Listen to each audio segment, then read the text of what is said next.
According to Microsoft's own internal review, The Last of Us 2 is technically the greatest game on consoles and even PC, according to Microsoft, technically. And now the greatest game ever, it is even better with a patch that brings the game to 60 frames per second with a few resolution boosts and graphical enhancements. According to Digital Foundry, the game runs at 60 frames per second 99.9% of the time. At one point in the game, at one particular location, if you move to the left or to the right within half of an inch for about 2.5 seconds, the game will drop to 57 frames per second. So the game is locked at 60 frames per second. This demonstrates why having great first-party games can help you in a new generation.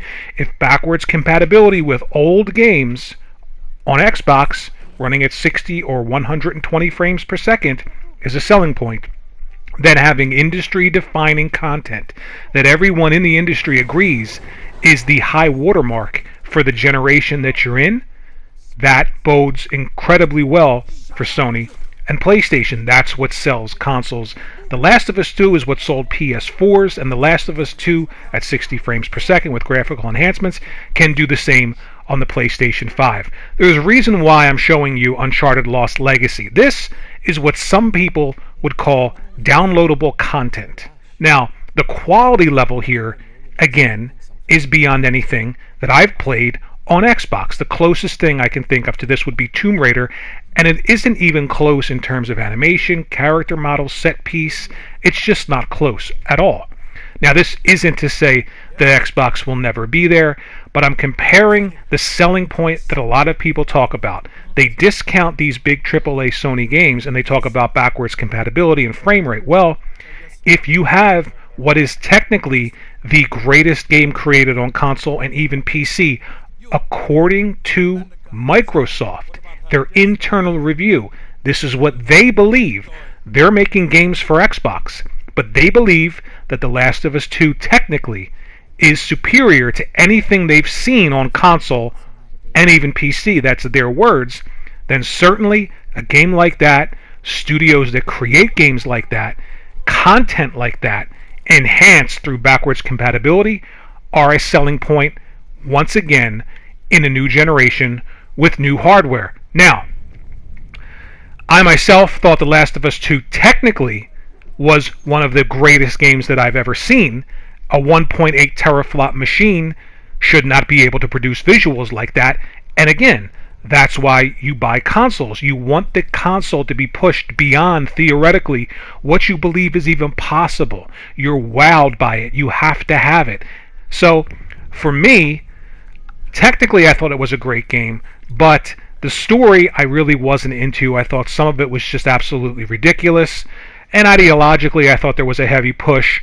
So, I really wasn't into the story that much. I thought it had great pacing. I thought the story was interesting, but I just found it to be a little bit ridiculous in some parts, and I wasn't really fond of the treatment of some characters in the game. But that's neither here nor there.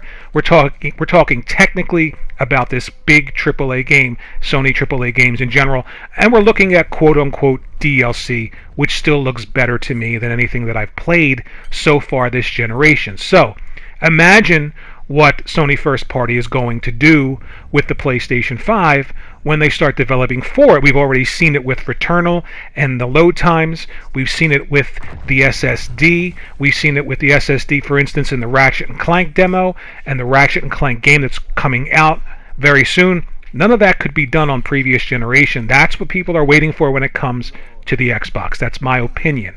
I have an Xbox. I'm waiting for them to create games that are on par with stuff like this quote-unquote DLC.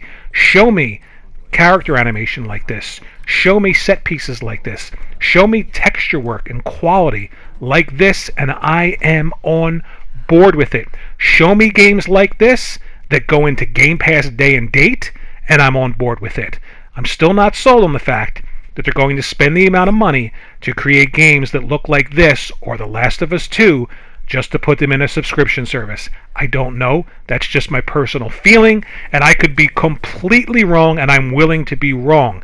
But, once again, when you've got content that looks like this and The Last of Us 2, and you enhance it on your new generation, just like those older backwards compatibility games that are all the rage and the reason to buy Xboxes right now while you wait for AAA, then The Last of Us 2, the greatest game technically on console or PC, is absolutely a reason to buy a PlayStation 5, just like Spider-Man Miles Morales being number 3 again once PlayStation 5 hardware is released in stores. Consumers snatch it up, and what are they buying? The enhanced backwards compatibility games. So that does lend credence to Microsoft's approach to backwards compatibility. However, they need the quality first party to sell the system to a larger base of consumers.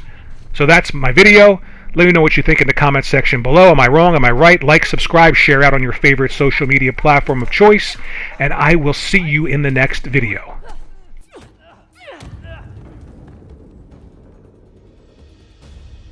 Anyone else? No?